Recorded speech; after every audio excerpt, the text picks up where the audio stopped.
Hello students, आज हम लोग बात करेंगे ग्रेटेस्ट इंटीग्रल फंक्शन की और फ्रैक्शनल फंक्शन की।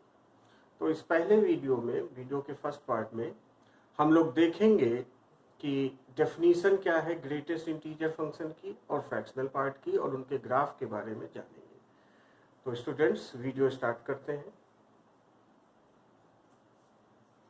तो सबसे पहले हम लोग देखते हैं ग्रेटेस्ट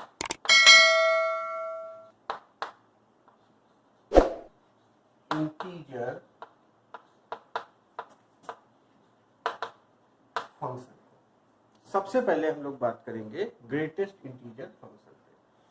देखिए, नेम से ही ऑब्वियस है, इंटीजर मतलब हमें इसमें रियल नंबर अगर कोई दिया है तो उसका इंटीग्रल पार्ट चाहिए। जैसे एग्जांपल लें, कोई रियल नंबर सपोज कीजिए 3.5 है, तो ये 3 और 0.5 से मिलके बना है। तो ये जो 3 यहाँ पे है, ये क्या कहलाता है? इस नंबर का इंटीग्रल पार्ट। सबसे पहले हम लोग देखते हैं कि ग्रेटेस्ट इंटीजर फंक्शन को रिप्रेजेंट कैसे किया जाता है। तो इस फंक्शन को अगर हम कहें कि x कोई रियल नंबर है, तो जो ग्रेटेस्ट इंटीजर फंक्शन है उसको इस तरीके से रिप्रेजेंट किया जाता है। इस तरीके का ब्रैकेट लगा दिया जाता है और इसको पढ़ते हैं ग्रेटेस्ट इंटीजर फंक्शन, या इसी को पढ़ते हैं स्टेप फंक्शन। ओके स्टूडेंट, तो सबसे पहले हम लोग इस फंक्शन की डेफिनेशन के बारे में बात करते हैं। तो इस फंक्शन का जो डेफिनेशन होता है वो इस तरीके से होता है कि ग्रेटेस्ट इंटीजर x की वैल्यू x ही होगी अगर जो x है वो एक इंटीजर हो। मतलब x देखिए क्या है, जो यहां इनपुट है इसके अंदर, अगर वो इंटीजर है तो वही आपका आउटपुट के रूप में प्रोजेक्ट हो जाएगा। लेकिन अगर x इंटीजर नहीं है, उस कंडीशन में ग्रेटेस्ट इंटीजर क्या होगा? वो होगा N integer just less than x if x is not equal to when x is not integer। तो अगर x इंटीजर है तो सीधे सीधे हमारे पास प्रोजेक्ट होके x आ जाएगा। लेकिन अगर x इंटीजर नहीं है तो उस कंडीशन में ग्रेटेस्ट इंटीजर x की वैल्यू होगी तो एक इंटीजर ही, लेकिन जस्ट लेस देन x मतलब वो जो वैल्यू जिसका हम ग्रेटेस्ट इंटीजर ले रहे हैं उस इंटीजर की जो भी रियल नंबर उसका ठीक पहले वाला इंटीजर। इसको एग्जांपल समझते हैं। सपोज कीजिए हम इस तरीके से ले लें ग्रेटेस्ट इंटीजर 3.2। तो 3.2 रियल नंबर है, तो ग्रेटेस्ट इंटीजर है तो यहां से आएगा तो इंटीग्रल पार्ट ही। तो 3.2 से ठीक छोटा इंटीजर कौन सा है? तो 3.2 से ठीक छोटा इंटीजर क्या होगा? 3 होगा। तो इसकी वैल्यू क्या हो जाएगी? 3 हो जाएगी। ठीक है, सपोज कीजिए हमने 3 ही ले लिया, तो 3 कैसा है? इंटीजर नंबर है, और अगर ये x इंटीजर है तो वही प्रोजेक्ट हो जाता है। तो यहां पे अगर देखें तो ग्रेटेस्ट इंटीजर जो 3 की वैल्यू होगी वो सीधे सीधे आप क्या कह सकते हो? 3 कह सकते हो। ओके, और एक एग्जांपल ले लेते हैं। मान लीजिए हमने वैल्यू ले लिया 3.9। तो 3.9 में भी 3.9 से ठीक पहले इंटीजर क्या होगा? 3। तो इसकी वैल्यू क्या हो जाएगी? 3 हो जाएगी। ओके स्टूडेंट, कुछ माइनस रियल नंबर ले लेते हैं। सपोज कीजिए हमने ले लिया -3.6। अब अगर इसका ग्रेटेस्ट इंटीजर देखा जाए तो यहां पे स्टूडेंट्स बहुत गलती कर देते हैं। वो इस तरीके से चलते हैं 3.2 का 3 तो -3.6 का -3। नहीं, आपको करना क्या है? अभी हमने बताया डेफिनेशन क्या कहता है, -3.6 से ठीक छोटा इंटीजर। तो -3.6 से ठीक छोटा इंटीजर क्या होगा? -4 होगा। इसको आप अगर समझना चाहो तो ऐसे समझ सकते हो कि अगर हम एक ये लाइन ले लें, ये नंबर लाइन है, इनमें अगर हम नंबर्स को रखें, जैसे कोई नंबर है यहाँ पे देखिए -4, यहाँ पर -3, ऐसे ही बढ़ता रहा, बीच में कहीं 0 आ गया, फिर आगे बढ़ते रहे तो सपोज कीजिए 3 है और यहाँ पे 4 है। अब इसको इस तरीके से अगर आप समझने की कोशिश करिए तो हम आपको दिखाते हैं। अब जैसे सपोज कीजिए हमें 3.9 देखना था, तो 3.9 कहाँ है? यहाँ कहीं है 3.9। तो आप क्या करो, जब लेफ्ट से राइट की तरफ मूव करते हो तो जो पहुंचे हो उससे ठीक पहले वाला इंटीजर क्या है यहाँ पर 3, तो 3.2 की वैल्यू क्या हो गई 3 हो गई। ऐसे ही अगर -3.6 देखें तो -3.6 यहां कहीं होगा। अब अगर आप लेफ्ट से मूव करते हो तो आप 3.6 पहुंचने से पहले ठीक पहले वाला इंटीजर क्या आएगा -4, तो -3.6 की वैल्यू क्या हो जाएगी -4। ठीक है स्टूडेंट, इसमें आपको मुझे नहीं लगता कोई दिक्कत होनी चाहिए, बहुत सिंपल है, इसको समझिएगा। जो भी वैल्यू जिस भी रियल नंबर का आप इंटीग्रल पार्ट लेते हो तो उस रियल वैल्यू का ठीक पहले वाला जो इंटीजर होगा वही आपका आंसर हो जाएगा। ठीक है, अगर इंटीजर है तो वो अब सीधे सीधे वापस आ जाएगा। ठीक है, अब इस चीज को हम लोग थोड़ा सा और बढ़ाते हैं। ठीक है, तो स्टूडेंट्स इस बात को हम लोग आगे बढ़ाते हैं। हम लोगों ने देखा कि अगर हम वैल्यू लेते हैं ग्रेटेस्ट इंटीजर 3 की तो आप कहते हो 3, अगर ग्रेटेस्ट इंटीजर 4 कहते हैं तो आप कहोगे 4, लेकिन अगर हम ग्रेटेस्ट इंटीजर 3.2 कहें तो आप कहोगे 3, ग्रेटेस्ट इंटीजर 3.999 भी कहते हैं तो आप कहोगे 3। इसका मतलब क्या हुआ कि अगर x को हम कहें कि वो 3 या 3 से ग्रेटर है लेकिन 4 से लेस है, तो उस कंडीशन में जो ग्रेटेस्ट इंटीजर x है उसकी वैल्यू हमेशा क्या होगी 3 होगी। ये बात बिल्कुल क्लियर है। अब अगर इस चीज को हम आगे बढ़ाएं और इस तरह से कहें कि अगर हम इसको उल्टे तरीके से सोचें कि ग्रेटेस्ट इंटीजर x की वैल्यू n हो जाए, जहां n क्या है इंटीजर है, तो यहां पे देखिए अगर ग्रेटेस्ट इंटीजर x की वैल्यू 3 है तो ये जो x है वो कहां से कहां है 3 to 4, 3 से स्टार्ट होता है और 1 ज्यादा तक चलता है। तो यहां पर हम कह सकते हैं कि जो x होगा वो हमेशा n या n से ग्रेटर होगा और n+1 से छोटा होगा। ठीक है, ये बात मेरे ख्याल से आपको क्लियर हो गई होगी कि अगर ग्रेटेस्ट इंटीजर x की वैल्यू हम n ले लें तो उस कंडीशन में जो हमारे पास x होगा वो n से ग्रेटर आर इक्वल लेकिन n+1 से छोटा। इसको अगर हम इस तरीके से बहुत सारे क्वेश्चंस में हमें दिख जाएंगे बीच में, तो अगर हम कहते हैं ग्रेटेस्ट इंटीजर x की वैल्यू 4 है तो आप तुरंत कहोगे कि x किसके बीच में लाई करेगा 4 से ग्रेटर आर इक्वल लेकिन 5 से लेस हो जाएगा। ठीक है, अगर हम कह दें ग्रेटेस्ट इंटीजर x की वैल्यू -5 है तो इसका मतलब क्या हुआ कि x कहां से कहां लाई होगा -5 से ग्रेटर आर इक्वल लेस -5 से 1 ग्रेटर। यहां देखिए यहां पे क्या हो रहा है +1 हो रहा है, तो आप -5 पे +1 कर देंगे क्या हो जाएगा -4। वैसे माइनस देखिए अगला वाला पिछले वाले से ग्रेटर है। ठीक है, तो -5 से ग्रेटर क्या होगा -4।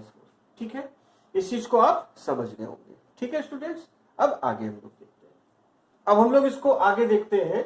ये हमें पता चल गया ग्रेटेस्ट इंटीजर x की वैल्यू n है, तो जो x है वो n से ग्रेटर आर इक्वल और n+1 से लेस होगा। इसके बेसिस पे हम इसका ग्राफ बना सकते हैं। अगर हम इसके ग्राफ को देखें तो ग्राफ को देखना है तो इसके ग्राफ के लिए हम एक इस तरीके से क्वाड्रेंट बना देते हैं। ये आपका x एक्सिस है, ये y एक्सिस है। ठीक है, इस पर हम कुछ वैल्यूज प्रोवाइड कर दे रहे हैं। इसको आप 0 कहेंगे, ये आपका 1 होगा, यहाँ पे 2 होगा, इधर 3 होगा, इधर ये 1 होगा, this is 2 and this is 3, यहाँ पे -1 एंड दिस इज -2, यहाँ पे ये हो जाएगा -1 एंड दिस इज -2। छोटा ग्राफ बनाते हैं, आप समझ जाओगे। तो ये जो रिजल्ट मिला है इसके बेसिस पे हम इस ग्राफ को बना सकते हैं। जरा देखिए कैसे।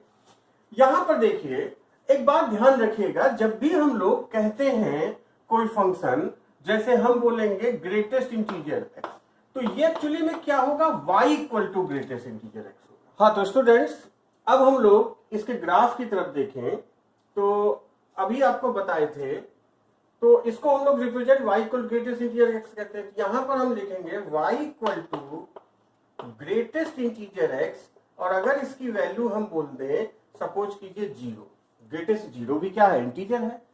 अब अभी आपको बताए कि अगर ग्रेटेस्ट इंटीजर x की वैल्यू n है तो x कहां होता है n या n से ग्रेटर और n+1 से लेस। तो आप सीधे यहां पे कहोगे कि जो x है वो कहां लाई करेगा, वो 0 या 0 से ग्रेटर और 1 से लेस हो जाएगा। अगर यही ग्रेटेस्ट इंटीजर x की वैल्यू 1 ले लें तो आप क्या कहोगे, x is greater than or equal to 1 less than 2। अगर इसकी वैल्यू हम 2 बोल दें तो आप कहोगे कि जो x है वो 2 से 3 है और ये इस तरीके से बढ़ता रहेगा। माइनस में भी चले चलते हैं, मान लीजिए -1 ले लिया तो आप कहोगे जो x है वो -1 और -1 से ग्रेटर क्या होगा, 0। अगर ये -2 ले लिया तो आप x को क्या कहोगे, -2 से ग्रेटर और इक्वल और -1 से लेस और ऐसे ऊपर।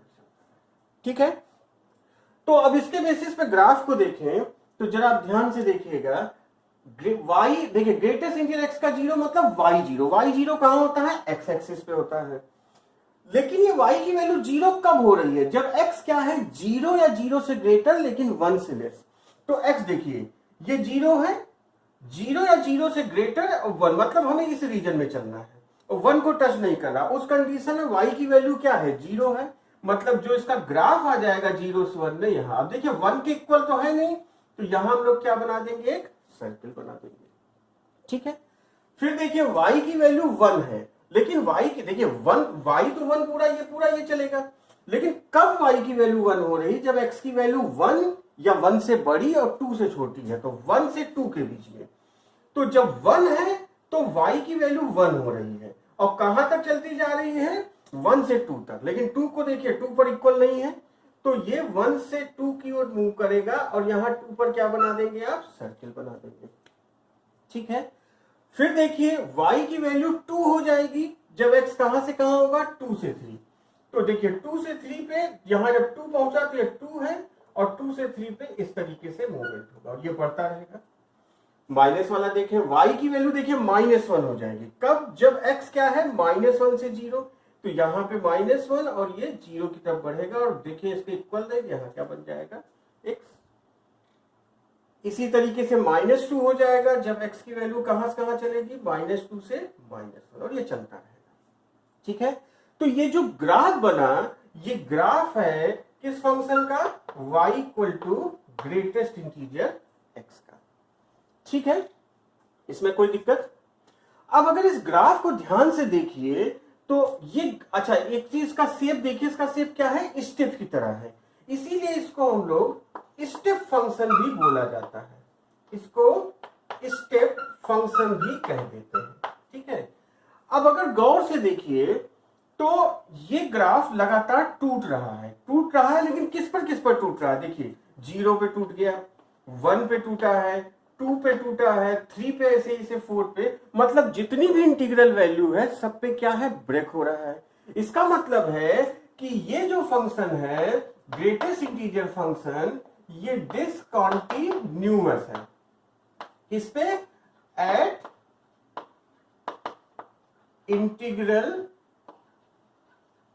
वैल्यूज ऑफ एक्स, मतलब एक्स की जितनी भी इंटीग्रल वैल्यूज है उन सब पे क्या होगा, डिसकंटिन्यूअस होगा। और जहां डिसकंटिन्यूअस होगा वहां नॉन डिफरेंशियल तो होना ही होना है। इसका मतलब ये डिसकंटिन्यूअस ही नहीं, साथ ही साथ क्या होगा, ये नॉन डिफरेंशियल फंक्शन भी होगा। ठीक है, तो आप सीधे कह सकते हो कि ग्रेटेस्ट इंटीजर फंक्शन जो है ये कैसा है, डिसकंटिन्यूअस है और नॉन डिफरेंशियल। अब देखिए कहीं भी अपने ग्राफ को रिपीट तो करता नहीं, इसका मतलब ये साथ ही साथ कैसा फंक्शन है, ये एक नॉन पीरियोडिक फंक्शन है। ये कैसा फंक्शन हुआ, नॉन पीरियोडिक फंक्शन। ठीक है, कहीं भी अपने आप को रिपीट नहीं कर रहा। ठीक है, अच्छा दूसरी और चीज देखिए, तो ये क्या करता है, दो इंटीग्रल वैल्यू के बीच में कांस्टेंट फंक्शन की तरह वर्क करता है। देखिए वैल्यू नहीं बढ़ती ना, 1 से 2 में कहीं भी चलेंगे क्या मिलेगी, 1 ही मिलेगी, 0 से 1 में चलेंगे 0 मिलेगी, 2 से 3 में क्या मिलेगी, 2 ही मिलेगी। ठीक है, तो ये फंक्शन, दो चीज पहले तो याद लीजिए कि स्टेप फंक्शन जो है ये डिसकंटिन्यूअस होगा किस पर, इंटीग्रल वैल्यूज ऑफ एक्स पर, और साथ ही साथ कैसा होगा, नॉन डिफरेंशियल। ठीक है, जैसे अगर कहें y equal to greatest integer x at x equal to 5 पर कैसा है, कंटिन्यूअस है कि डिसकंटिन्यूअस, तो आप सीधे कहोगे डिसकंटिन्यूअस। क्यों, क्योंकि x इक्वल टू 5 पर ये क्या है, 5 क्या है, इंटीग्रल वैल्यू, तो 5 पर क्या हो जाएगा, डिसकंटिन्यूअस हो जाएगा। लेकिन अगर यही कह दिया जाए x इक्वल टू 5.3 पर, तो जैसे ही 5.3 बोला 5.3 कहां आएगा, या इस ग्राफ के हिसाब से अगर हम आपको बताना चाहें तो हम सपोज कि ये 2.3 ले लिए, तो 2.3 यहां कहीं लाई करेगा। अब देखिए यहां क्या ब्रेक है, नहीं ब्रेक है, ये ब्रेक कहां हो रहा, तो 2.3 पर इसको आप क्या बोलोगे, कॉन्टिन्यूअस बोलोगे, ठीक है। लेकिन 5 पर 6 पर इन सब पे क्या बोलोगे आप, डिसकंटिन्यूअस बोलोगे। क्लियर है। अब अगर इसी ग्राफ को हम इस्तेमाल करके कुछ और देखना चाहें, जैसे अगर हम कहें कि function y equal to greatest integer tan inverse x, greatest integer tan inverse x कहां पे डिसकंटिन्यूअस है और कहां पर डिफरेंशियल है या नॉन डिफरेंशियल है, डिसकंटिन्यूअस और नॉन डिफरेंशियल। तो वैसे तो इसकी हम लोग चर्चा जब डिफरेंशियल और कंटिन्यूटी वाले वीडियो पे आएंगे तो वहां पे हम आपको बताएंगे, लेकिन यहाँ पे इसकी डेफिनेशन को हिसाब से हम आपको समझा देते हैं। अब अगर देखिए तो जो tan इनवर्स x है उसकी वैल्यू कहां से कहां होती है, उसकी वैल्यू होती है -π/2 से कहां तक, π/2 तक। वैल्यू कहां से कहां होती है, -π/2 से π/2 तक। अब आप जनरली आप जानते हैं कि पाई की वैल्यू आप क्या कहते हो, 3.14, तो π/2 क्या होगा, 1.57। तो अगर देखा जाए तो ये -1.57 से 1.57 के बीच में लाई करेगा। देखिए इसकी हम लोग बात करते हैं जो भी अंदर है, ठीक है। अब यहां पे हम x की बात नहीं करें, जो भी इनपुट है पूरे इनपुट की बात होती है। तो ये इनपुट की वैल्यू -1.57 से 1.57 के बीच में ही लाई करती है। इतनी बात समझ गए। अब अगर गौर से देखा जाए तो -1.57 से लेके 1.57 के बीच में इंटीग्रल वैल्यू कौन कौन सी है, तो अगर इंटीग्रल वैल्यू देखा जाए -1.57 से 1.57 तो आपको मिलेगा -1 मिलेगा, 0 मिलेगा और 1 मिलेगा। ये आपको 3 वैल्यू मिली। आप अगर कंफ्यूज मत होइएगा, आप हमने अभी बोला ना किस पे डिसकंटिन्यूअस है, देखिए इंटीग्रल वैल्यूज ऑफ x पे किस पे कंटिन्यूअस है, इंटीग्रल। यहां x क्या था, पूरा इनपुट था, तो यहां पर ये कहां डिसकंटिन्यूअस या नॉन डिफरेंशियल होगा, जहां पर tan इनवर्स x की वैल्यू क्या होगी, इंटीग्रल होगी। तो tan इनवर्स x की इंटीग्रल वैल्यू क्या मिली, -1, 0 और 1 मिली। इसका मतलब -1, 0 और 1 पर क्या होगा, ये हमेशा डिसकंटिन्यूअस और नॉन डिफरेंशियल होगा। अब ऐसे समझिए, अब अगर tan इनवर्स x की वैल्यू क्या ले सकते हैं, -1, 0 और 1, यही वैल्यू लेंगे भाई, यही 3 इंटीग्रल है। तो जब भी tan इनवर्स x की वैल्यू -1 होगी, 0 होगी, 1 होगी, ये ब्रेक हो जाएगा। तो अब यहां से अगर हम x को देखें तो आप कहोगे क्या क्या बोलोगे, आप बोलोगे tan ऑफ -1, tan ऑफ 0 और tan ऑफ 1, ठीक है। तो tan 0 तो 0 हो गया और tan -1 को -tan1 और उसको आप क्या कहोगे, tan1। तो यहां से अगर हम इसके ग्राफ को ध्यान से समझें तो हम सीधे सीधे इस ग्राफ की जो यहाँ पे ग्राफ की प्रॉपर्टी है उसके बेसिस पे हम कह सकते हैं कि ये tan इनवर्स x कहां कहां नॉन डिफरेंशियल और डिसकंटिन्यूअस है, ठीक है। तो इंटीग्रल पार्ट की हम लोगों ने आज बात कर ली, इसका ग्राफ देख लिया, ठीक है। अगले पार्ट में हम लोग देखते हैं फ्रैक्शनल पार्ट ऑफ जो फ्रैक्शनल फंक्शन है उसके बारे में और उसके ग्राफ के बारे में। फिर उसके नेक्स्ट पार्ट में, अगर वीडियो जिससे ज्यादा लंबी न बने इसलिए छोटे छोटे पार्ट्स में कर रहे हैं, तो उसके अगले पार्ट में हम ग्रेटेस्ट इंटीजर और फ्रैक्शनल पार्ट, क्योंकि दोनों फंक्शन एक साथ चलते हैं, तो उनकी प्रॉपर्टीज और उनके क्वेश्चंस और चीजों पे हम लोग बात करेंगे, ठीक है। Okay students, thank you.